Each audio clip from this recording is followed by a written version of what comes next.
morning, DistrictCon! Oh my god, what are you guys doing here? You guys know there's like a really big snowstorm, like freak nature, once-in-a-lifetime thing going on outside, right? Absolutely crazy to see so many of you here. I have a couple of announcements as we move into our Year 2 Disco Snow Day. The first is like I said yesterday, don't have our chill out space in that original room. It is moving into Village of Villages. So if you guys want to chill out, have fun, hack, it is in there. Some of the village challenges, many of them, in fact, have been moved online. So for those of whom are watching the stream and want to participate, please go to vov.districtcon.org. The badge challenge is still running for the almost 400 of you that are playing right now. Game.districtcon.org, and again, all of those top 3 winners will get free tickets to next year when we'll have locusts. And okay. The last announcement that I'll have is actually, I think we scared away the dentists, who are the other event that is going on in where our chill out was supposed to be. But if you do see people setting up, be kind to them, obviously. And I think that's about it. Please, we will be running a very interesting conference that's going to be very different from what it was yesterday. So we really appreciate your patience and your kindness and your willingness to show up here today and hang out with us on DistrictCon Snow Day. So I guess I'll pass it off to our MC, Sam, who'll get us started with today's event. Thanks, guys. Appreciate it. All right, hello everyone. Welcome again. A few housekeeping items, well really just one. Is that, you know, as you're coming in and as you're coming out, if you need to leave in the middle of the presentation, that's okay. Just please try and be mindful of those around you and just sneak out the same way you came in. So with that in mind, I'm going to introduce our first speaker of the day, Dan, who is our keynote speaker. Dan's going to give a sick talk on some very old computers. This guy, who has a screen that comes from Fallout New Vegas. That was built in 1985, a year I definitely remember. So with that in mind, Dan has told me that he has time for about a few questions at the end of his talk. So if you could, just please hold all questions until then, and we'll be sure that he can answer them. Please give a warm welcome to Dan.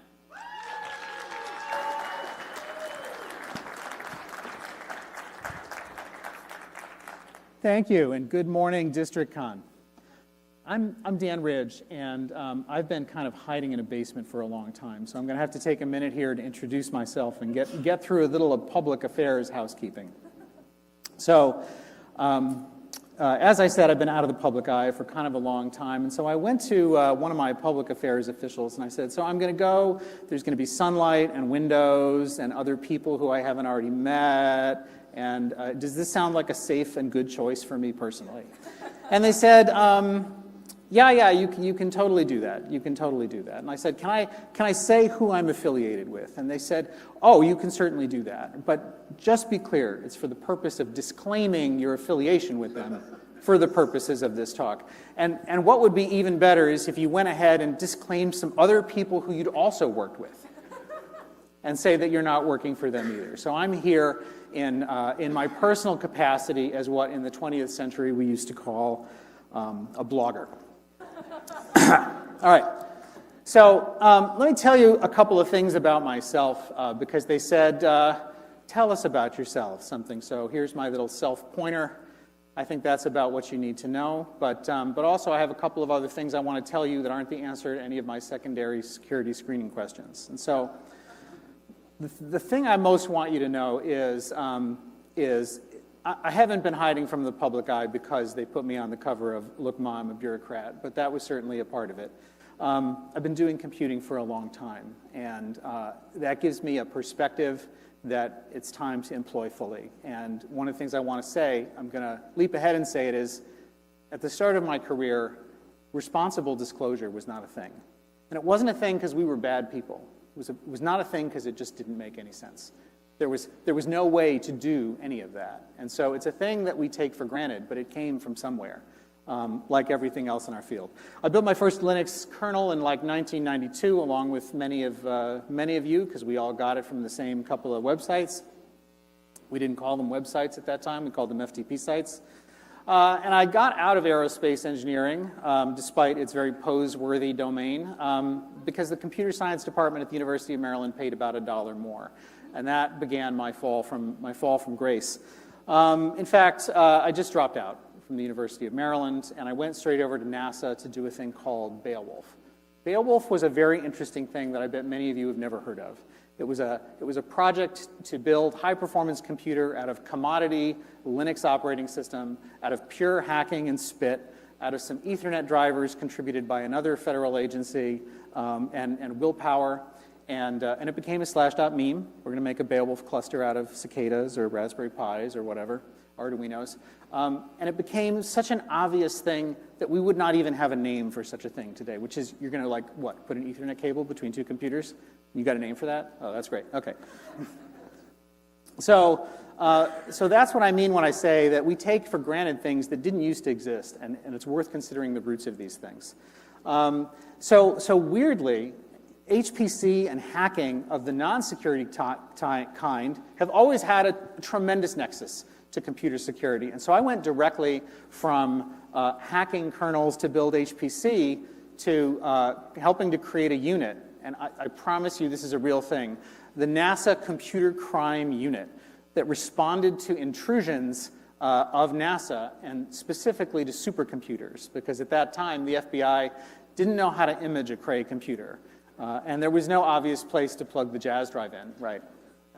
And so NASA said, well, hey, you guys are hackers. Why don't you figure out how to do the forensics on the things and restripe this RAID and figure all this out? And what I can tell you is that the crimes against NASA in that era amounted to about two things. One of them was transnational hackers using us as low-hanging fruit to get in and exit. You know, some things never change. And the other was to break into supercomputers, run shell tools, and say, what's a Unicos? This is a terrible computer. Realizing that they had landed on the front end of, in fact, a very powerful computer that if they had realized where they were, would have been serious trouble for both us and for them. And so it's not a one-way trip from open source hacking to security. It really has to be both ways, and that's why I think that division worked. In fact, I got my first website defacement, Hacking for Girlies, did JPL, and actually, let me be honest and say that they addressed it to my boss, but they asked her to fire me, so I'm going to take that as a win for myself. And I got to meet the whole crew of Apollo 11. I consulted for Formula One and just did a lot of kind of stuff at the edge. And then 9/11 happened, and I kept doing stuff and things, and that was a long time. Afghan wars are long things. So one of the things that I will give as unsolicited advice to you is it turns out that the working in the basement thing is not a whole person career development program. It's amazing, and it's service before self.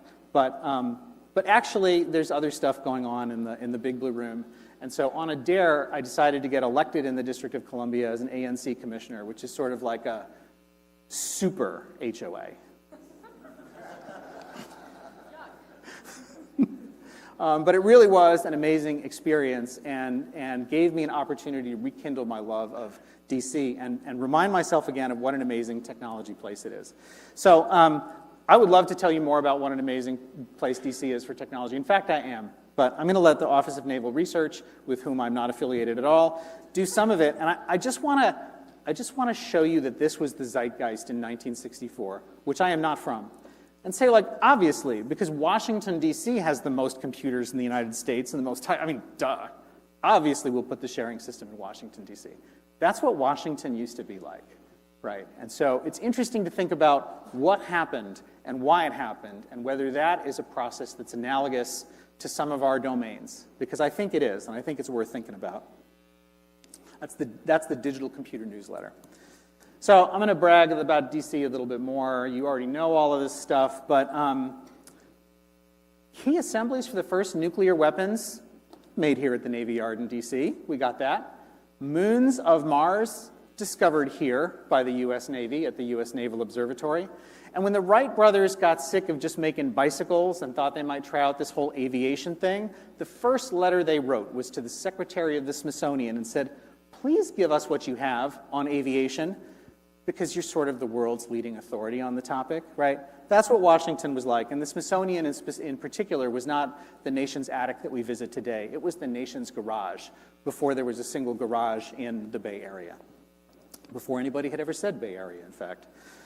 So I'm going to say one more thing, which is part of my love of DC came from experience I had as a child. My dad worked downtown in what we now refer to as the crack epidemic. And sometimes he'd bring me to work with him. And we'd get to the door of his office. He'd say, here's $5. Be back at 5 o'clock. And that was an amazing time in the late 80s for a young boy to roam around the city and learn to understand the quadrant system, but also to read every damn plaque on every building. Not just the air and space ones, not just the dinosaur ones, just the random ones screwed to the sides of buildings.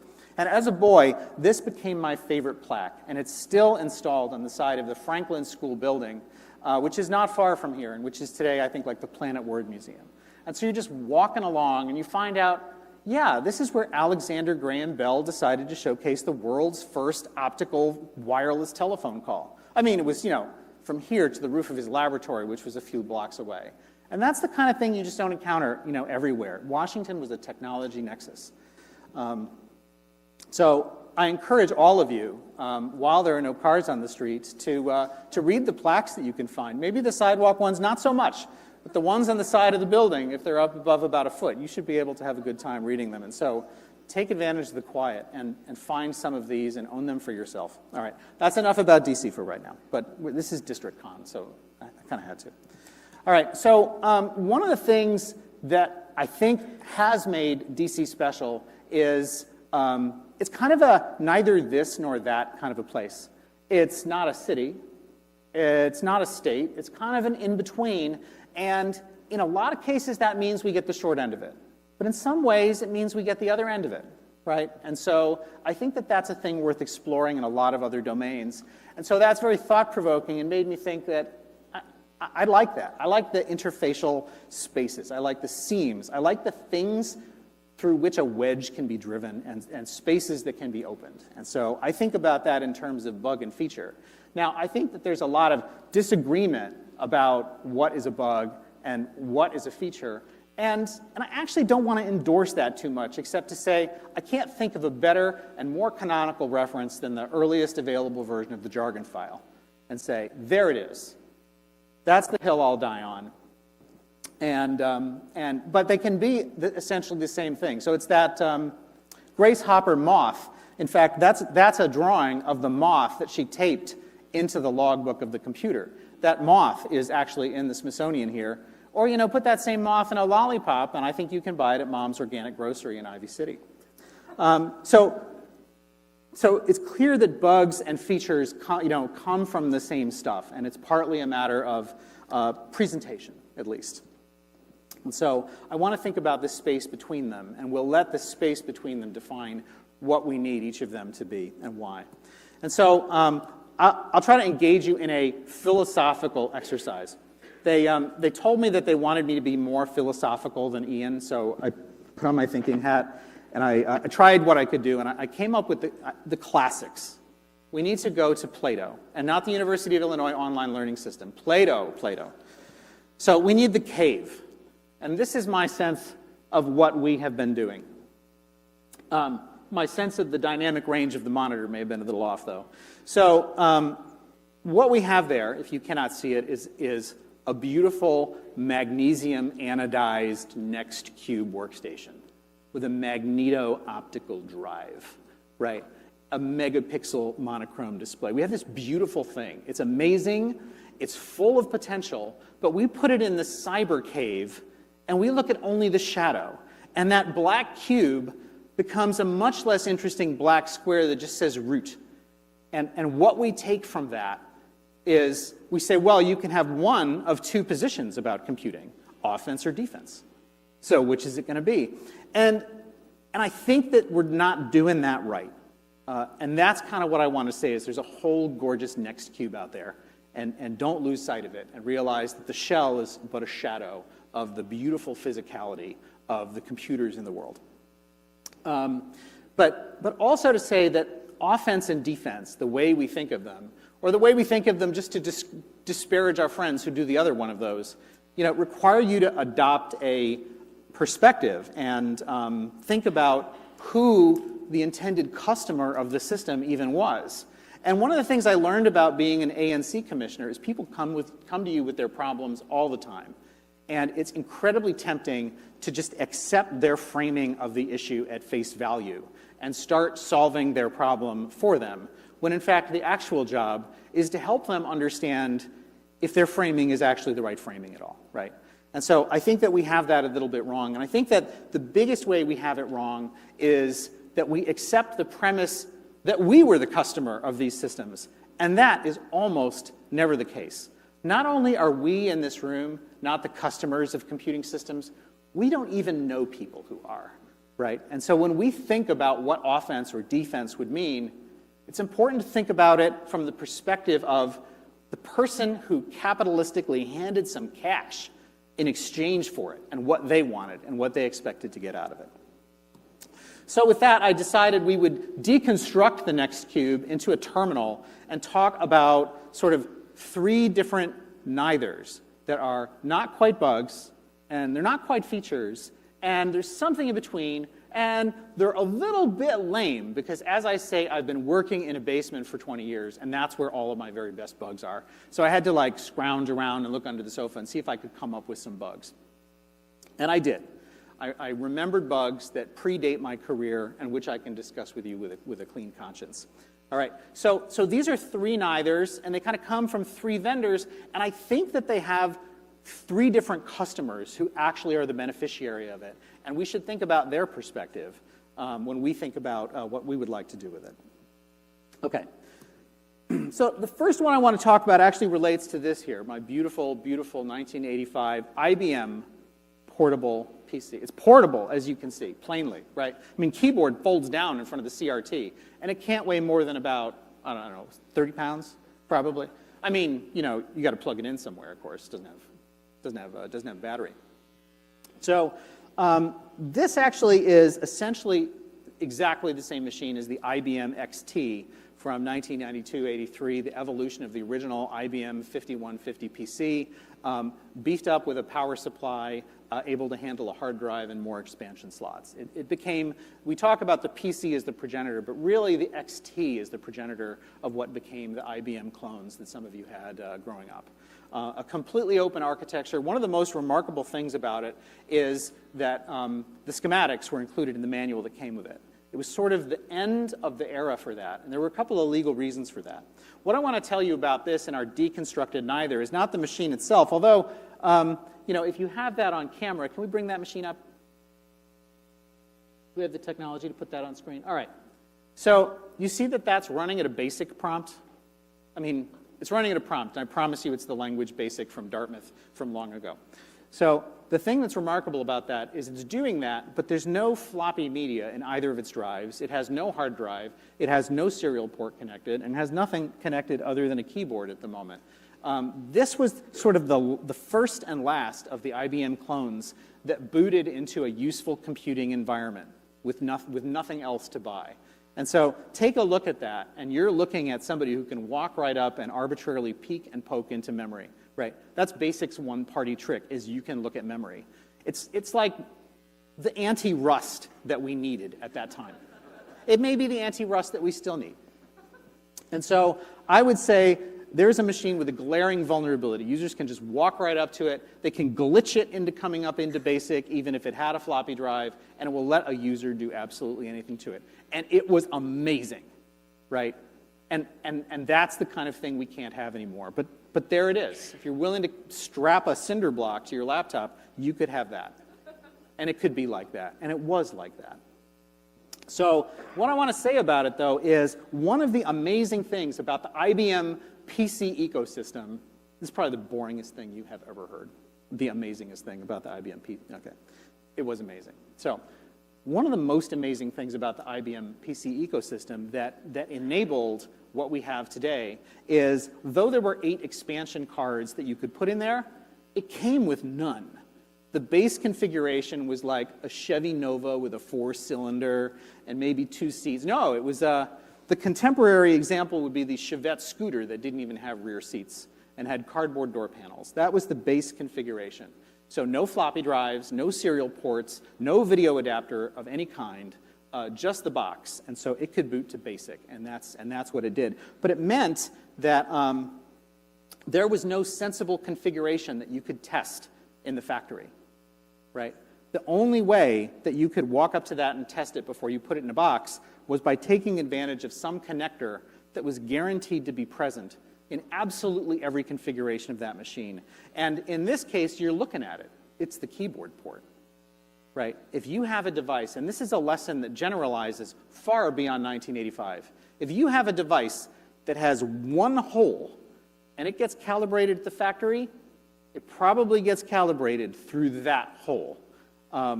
So, do your little topology exercises and remember how to count holes and what a plug means, because that's an insight that just keeps delivering.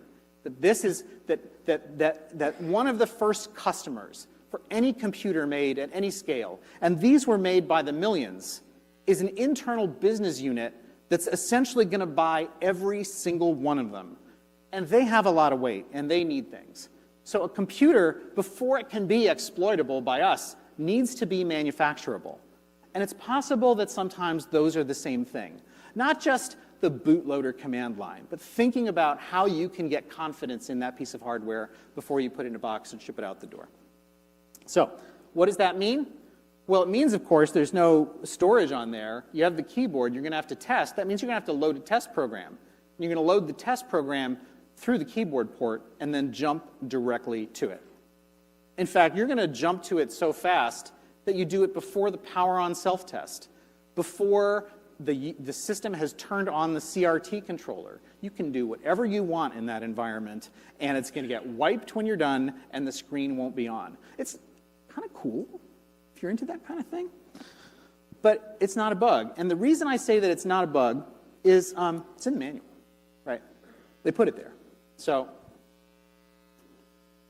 here, this is the part of the power-on sequence for this machine. IBM included the listing with the comments to the BIOS source for all of the computers that they sold, almost until about 1987.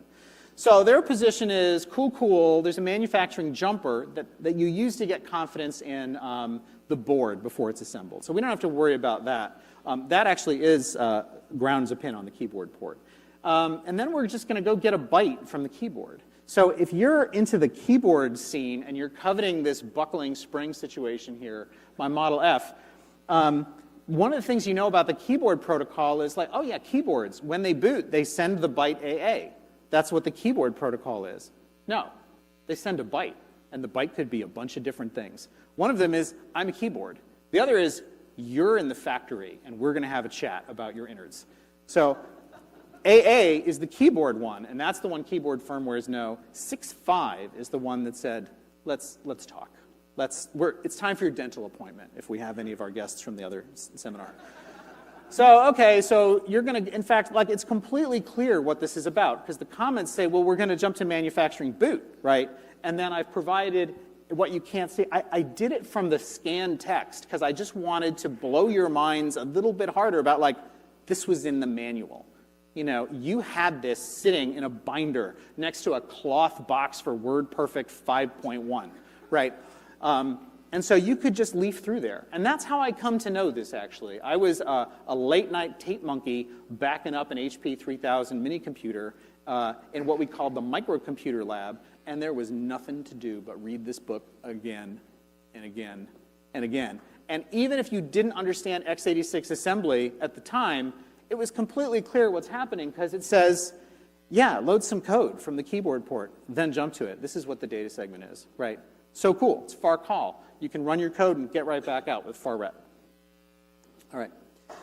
So this is probably my favorite one, and it's been stuck in my mind for a long time. But I want to say something else about it, which is how enduringly stable this was. Not only was it stable from the time that they went to press with the books to get them printed to put in boxes for Christmas, it was stable for like 7 years, right, of manufacturing time, and then 10 more years as installed. And so a couple of things about this really get back to the how how can I walk up to a machine and get some sense of whether it's likely to want to do this trick for me? And so here we have sort of a family tree of the original IBM PCs with, grandparent 5150, the 5-bay PC. So that's where this starts. And then when they build a new model, they say, well, we already have the factory. We have the thing that fits in the keyboard hole. Obviously, it makes sense to take advantage of that technical debt on the factory line we built. That's part of the reason the PCXT isn't exactly the same physical case, even though the innards are completely different, right? So the PCXT, it's a good bit. It has the same functionality, even though it could have a hard drive. But the PCXT also could be ordered without a floppy drive. And so even when the keyboard protocol changes, when we go to the 286 and the PCAT, the 5170, they changed the protocol and they said, but that is right-handy. The connector's the same, and that's how we're going to test these machines, including the Tempest variants of these machines that IBM sold to the federal government, which were much uglier. And likewise, our portable 5155 has exactly the same situation because it was tested on the same line. But there are other cousins. There's the reviled PC Junior. Can the PC Junior do this? It seems like a trick we would want that hateful computer to do, to be able to just run code from the keyboard port. And the answer is no. The PC Junior, likewise, was available in a configuration without a floppy drive. But the PC Junior had a cartridge slot because it was for the kids with their cartridges. Actually, the kids had disk drives to pirate games. It turns out it's hard to pirate a cartridge at the time. And so because there was a hole guaranteed to be in every configuration of PC Junior, the cartridge is how they did some of the factory diagnostics. But also the moment had kind of changed because the PC Junior had its peripherals substantially integrated on what IBM calls the planar. And so there was no need for that amount of diagnostic diversity, and the diagnostic routines are included on the board. Likewise, the Japanese versions and the convertible PC that Steve J has somewhere sitting, it always came with a floppy drive. Its diagnostics were done on a floppy drive. So this one-hole, one-port thing, you have to think about the point at which the design serializes to be able to take advantage of it. Okay? That's enough about the PC Junior. We will not speak of it again. So as I say, IBM itself was the customer for the purposes of this. From IBM's perspective, that was absolutely a feature, even if an end user never saw it. Was it a bug? Of course it wasn't a bug. It was a function that literally had to be performed, right? And so does it make sense now? IBM is still a company. I bet there's a part of IBM that still supports this. I bet they sold the business to somebody who still supports it. Do we have a responsibility to anybody to say, did you look in the manual for that thing, by the way? I mean, did you look, though? No, of course we don't. So we're almost done talking about IBM PC clones. Look, I can tell. It was a late night for everybody. So what I want to say about this is interesting times. In 1980, that was the first time software was a thing that you could actually copyright. Back when I did most of my notorious software pirating, I liked to still believe it was 1980, whatever the year happened to be. And so that's part of the reason that IBM why did they publish the BIOS listings? Part of the reason was they could get a copyright by including it as part of the text. That was part of their theory, right? And that they could get a protection that was otherwise unavailable at any price. So who's the customer for putting that BIOS listing in the book, right? Why did they disclose that? And the answer was they were their own customer for that. And it was a feature and not a bug, right? So one of the things that the copyright of BIOS meant in 1980 was that the clones that emerged had to write their own BIOS, right? And this is well chronicled. Clean room compact BIOS, and then the rando Taiwanese BIOSes, Award and AMI and Phoenix and all of the others. Interestingly, if you think about who the customer is for a Phoenix BIOS chip, it's not you, and it's not anybody you know. You couldn't buy a computer without one, right?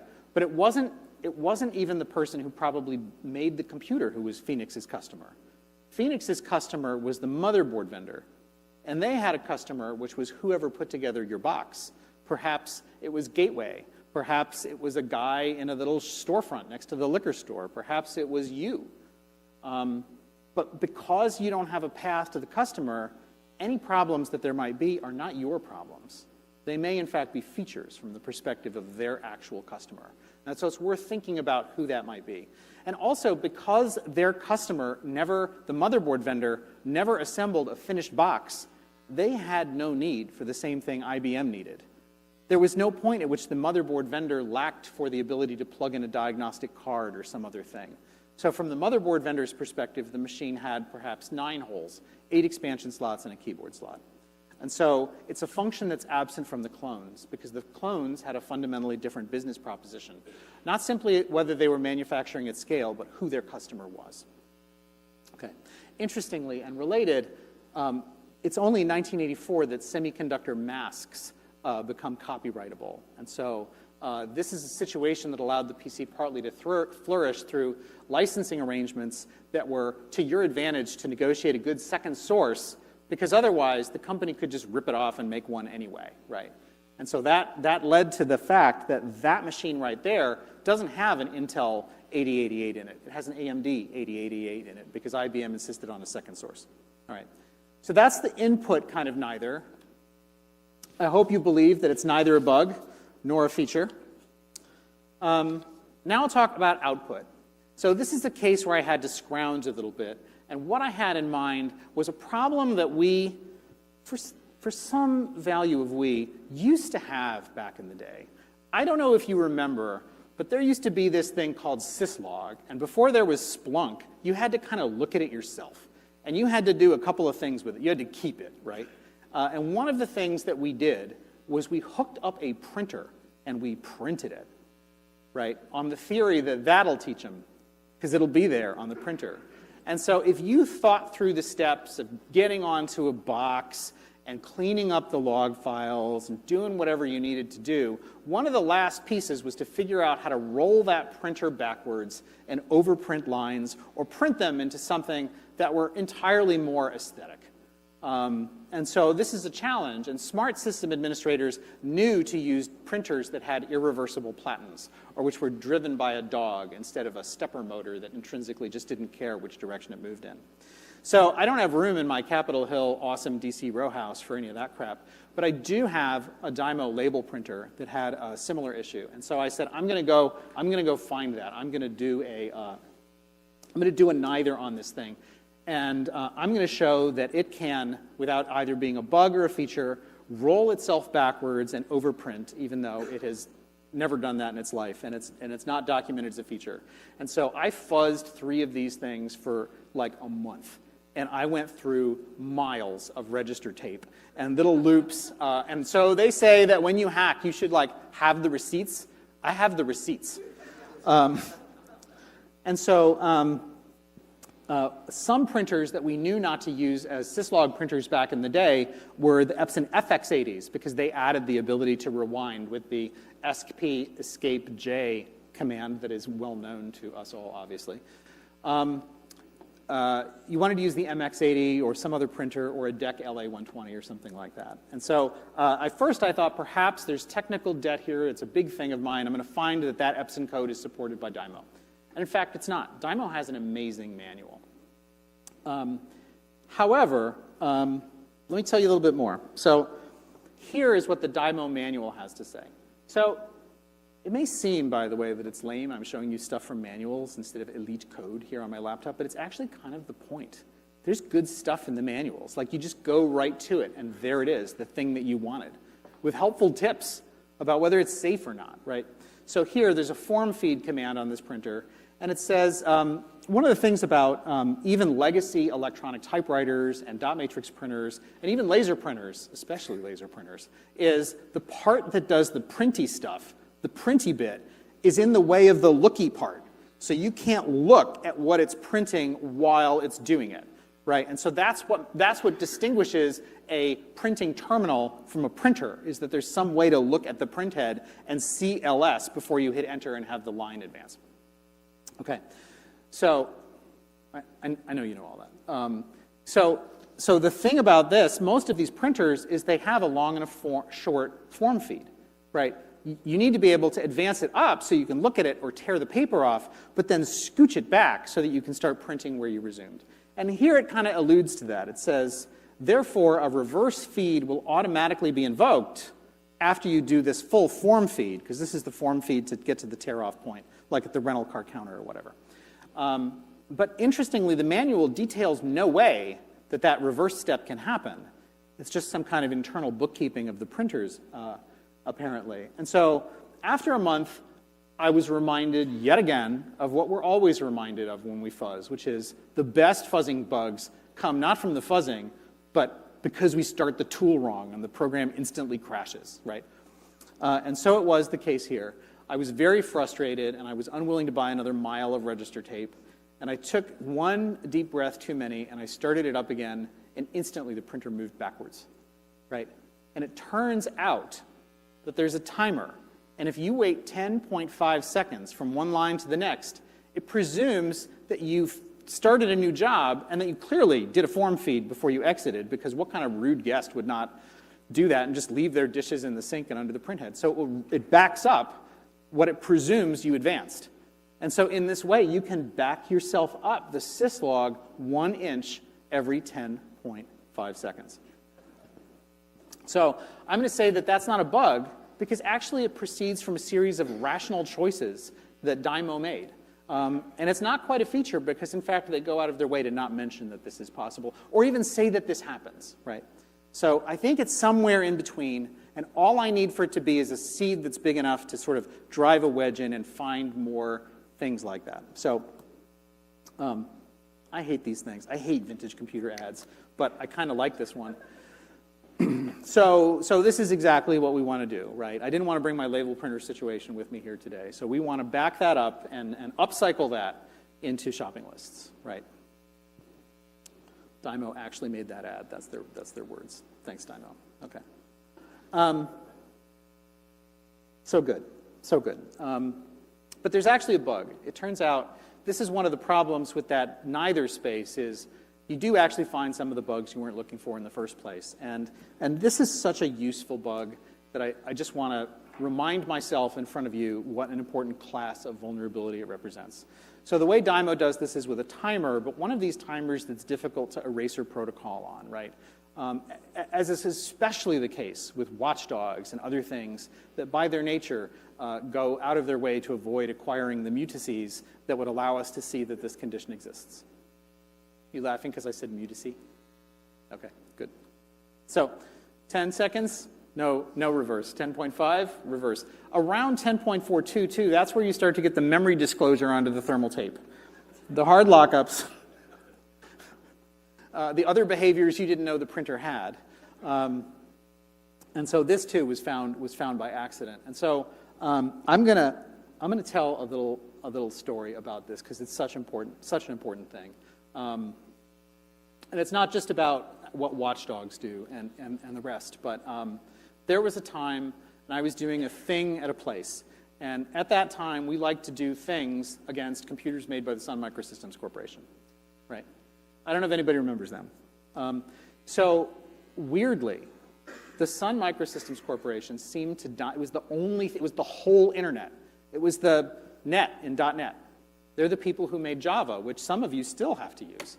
And the weird thing about Sun is that as hot as they were, in their best revenue year, they had less total revenue than DEC, the boring company, had in their worst year, right?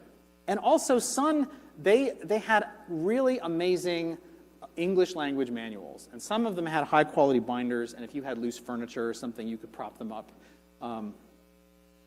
But DEC translated their materials into essentially every language that a customer might want to speak. And they did better. They translated some of their materials into the languages of people who built bootleg binary compatible copies of DEC machines because they could not buy them. And they had no software ecosystem. And DEC said, they're using our OS and their compilers. As soon as they can get $1 together, we have a customer for life. Sun never did any of that. So thinking about the on two hands, worldwide support and universal envy and Sun, which would you want to think about if you were going to go find some bugs? So we did Sun. And the reason that we did Sun is Sun was on the desks in this particular place. Sun are the machines that users were able to generate enough healthy contempt for that they could work up the anger to crash the line print spooler, right? And so, that's how it is that Sun gives rise to some of our, best loved classes of bugs today. And it's because we use them. So if that's what made the difference, like we chose machines that nobody but Americans to a first approximation used over some other machines because they were the ones that we used and the ones we kind of hated, imagine what we have done to ourselves by not getting that opportunity to use mobile for many of us for years. Unable to develop the contempt it takes to really take them seriously. Unable to use them wrong and see them crash and say, that's interesting and I'd like to think about that more. It's a classic thing that we do to ourselves. So that's 2. I'm running way ahead of schedule, and I'm worried that I'm going to have to take some questions from the audience, but we'll restrict it just to people that are here. I want you to have to look at me. So the third, we're making our terminal is communication. And so I picked here one that represents a class. So I'll mention the RCV336, as one does, a modem chipset from the Rockwell Semiconductor Corporation, a company that no longer exists, a company whose successor companies no longer exist. I think, in fact, the successors to the successors companies no longer exist. Naturally, I have a basement full of these things. So this is a bug that essentially, not a bug, this is a neither that existed from about 1996. In fact, I think it goes back to 1994. And the customers for Rockwell modems were not you. I'm not sure if it was ever possible to buy a Rockwell modem. You could buy a gateway with a Rockwell chipset. You could buy a US robotics modem. You could buy a Commodore modem even with one of these chipsets, but their customer was not you, and the things they valued were very different. And so what is the neither I want to talk about? Well, sometimes when you say execution of arbitrary code, it comes out sounding wrong, like bad, like you wouldn't want that. In fact, you do. That's what programming is, right? So one of the tricks that the Rockwell modem will do is it has a little nifty way that they can just sort of in band without having to get to a control port. Just whatever you're talking to it, you just say, wait a second, catch your breath, say plus, plus, plus, another deep breath, AT, and then it's going to want to take some code from you and run it. And in fact, that's something it's prepared to do either if you're on the side connected to it or if you're somebody who can induce through echo and a small amount of proof of work, which we didn't have a name for back then, you can induce the system to utter that phrase. And it is a thing that happens from time to time. Okay, so arbitrary code execution on a modem. Is it a bug? Well, no. Likewise, it's in the manual. There's good stuff in the manuals. And is it a feature? Well, it's in the manual, but they kind of de-emphasized it in later versions of the manual. And so let's take a look at one of the early versions of the manual. So here's the kind of tell me more. It says AT star star. That's the one that flashes your modem, right? Naturally. It turns out, though, if you read this carefully, there's a part in bold that says, blah, blah, blah, you load this FLM, which is just a unfancy way of saying firmware loader module. You load the firmware loader module, and then it loads the firmware for you. There's no turning back at this point once the firmware loader module has started to load the firmware. Now, if you read manual artfully, the correct way to read that is all kinds of turning back right up to that point. You could load some code, because what the firmware loading module is in the manual's language is it's a programming algorithm for the flash memory, which we call programs. So you load a program into the modem, and then it's that program's job to flash the flash. But you're the one loading the program. So it's any program you would care for it to be. And it's not hard to figure out what kind of program that would be. Because, in fact, examples were included on the driver diskette that you threw away. Right? So literally, everything you need to know about this machine was there in the box, and it's the part you threw away. Right? Maybe you kept the crappy little phone cable, and you threw away this stuff that we're going to explain to you what the architecture instruction set were of these modems. In fact, because you're bad people who threw it away, I'm not going to tell you what the architecture is. Okay. So it's in the manual, right? So that's kind of a theme, that this stuff is written down. You could fuzz for a long time before you roll this up, right? And the fact that the gate to flashing, if that is in fact what you want to do, is you have to submit a well-formed program to it first. That is a hard thing to fuzz through, right, with an opaque instruction set. It's in the manual, though, right? And in fact, if you look at just the reference file names in the manual, looking here, the reference file name in the manual tells you when this started, because nobody ever changed the reference file name from the first time this occurred in the manual. So this is a thing that they start advertising in the 33.6 era that was always there from the 14.4 era, from the very first modems they built. Okay, so how do you find these neither? I mean, I found 3, so it can't be that hard. But the answer is read the manual or have a computer do it for you. Also study the mergers and who buys these companies, because Broadcom's not a company. Broadcom is an accretion disk, right? And so if you want to understand where this stuff comes from, it's all right there. There's a KT layer and there's Iridium and stuff, and the documents are there. And it's just that inconveniently, they're scanned in and they're in English instead of in binary languages that we can reason about. Right? And that has kept us looking under the streetlight of disassembly when the answers were in the manual, because it was easier. It was actually easier. OCR only became sort of a solved, OCR only became annoying in about the last 2 years. When you go to copy a photo and instead you got the 2 words that your finger were under, right? Okay, so you read about them, or it turns out you have one of those AI computers read for you, because they're good at that. In fact, they're really good at that. After I did this exercise, I was able to find all of them again incredibly quickly, and a large number more. And so, but part of it is thinking about who the customers would be, and their perspectives, and coming at it not as offense or defense, but from the perspective of each of those customers, and think about, and the customers, frankly, of who offense is, because that's a customer too in the ecosystem. So things like calibration are incredibly important. If you can calibrate a system, it's your system, right?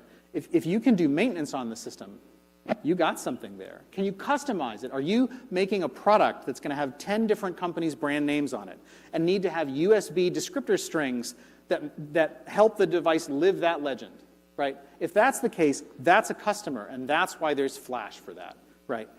Is it for FCC certification? And in the case of the modem, one of the things I would say about who the customer is any product that's the first to market that's compatible with a new standard taped out before the standard was ratified. That's how that works. And what do you get if you're first to market and you're a popular part?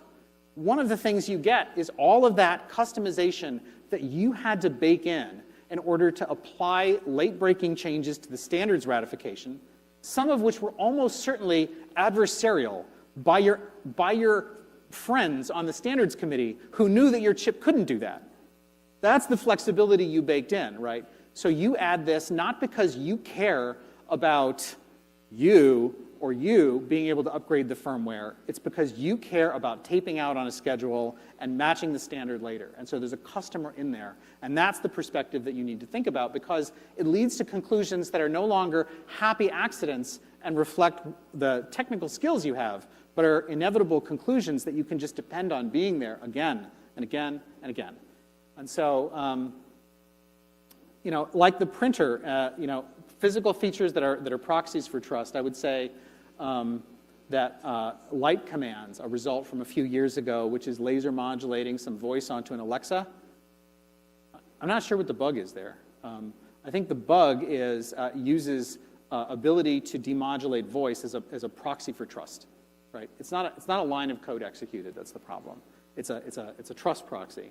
And so I would say that in order to chase it through the ecosystem, one of the things that you can do is recognize that IP theft isn't like the don't copy that floppy FBI situation. It's not a problem to be solved. IP that's moving through the ecosystem is the flea on the rat that's letting you know where communication's happening and where technical debt is being arbitrated and where other bugs are likely to be, or neithers. And also, finally, I would say the neither has already been mainstreamed, and we forget about it. How many people, just raise your hands if you're here physically, have an RTL SDR? Oh my gosh. what pieces of crap, right? And I say that not as a disclaimed RF professional. I say that because that's not what they do. They're TV demodulators, and we do essentially none of that with them. What we do is we use a debugging interface to say, I need to get confidence in this device before I ship it. Could I have an I, and could I have a Q? And I don't mind if it gets hot while I'm doing it, because I'm going to do it for 1 minute at the factory. We're using a debugging interface to get samples out of that and taking advantage of the fact that that made testing cheap, which is why they're essentially free. So the neither has already happened. And if you look at things and realize how that happened, it's going to give you the insights that you own to take advantage of this and find them in other places. Okay. So I have like 90 seconds left or something like that. Okay.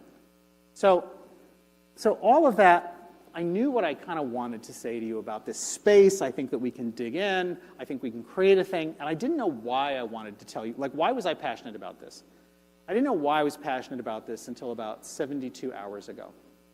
But the seed was planted by a colonel whose retirement I went to, who was an Air Force Academy graduate, and he said a radically moderate thing.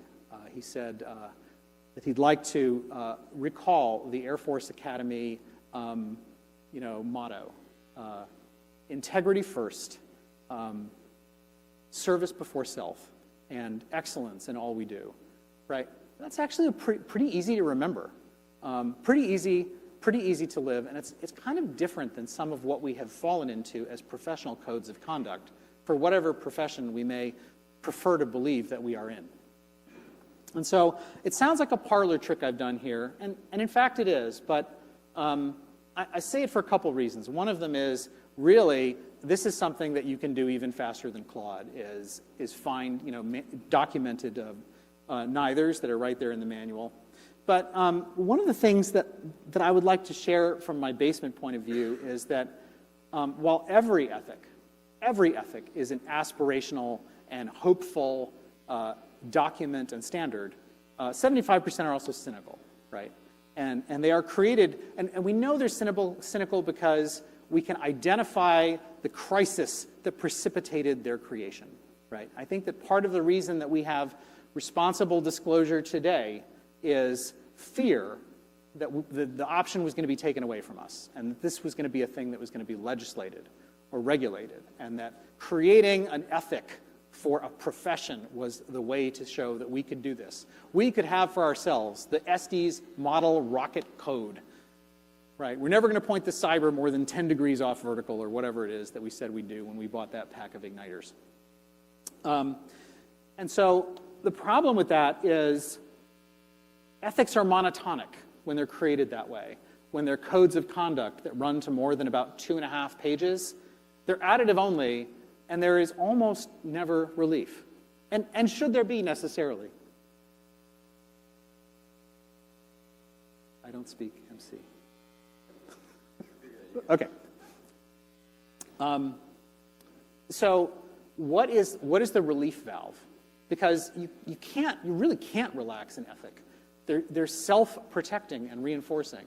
If we relax responsible disclosure for the cybers, pretty soon, your bartender's not going to let you know that you were overserved, right? Everything's going to fall apart. Domino's won't show up in 30 minutes. Like we built them for a reason, and so the relief valve is to get uncaptured by a domain where the set of things we can do are the set of things that are in the ethic, and create new domains. And that's the real reason that there needs to be a thing that is a neither this nor that, in order to have the room to create our own scandal that can precipitate an ethic and do it again. And that's really what hacking is. So let me close and say that I think that I'm going to do a meditation. Did you cut my mic? Okay. Okay. This is dedicated to the dedication to structure and interpretation of computer programs, which really is my touchstone of ethics. We began to feel as if we were really responsible for the successful, error-free, perfect use of these machines, and I don't think we are. Right? So take that to heart, and thank you.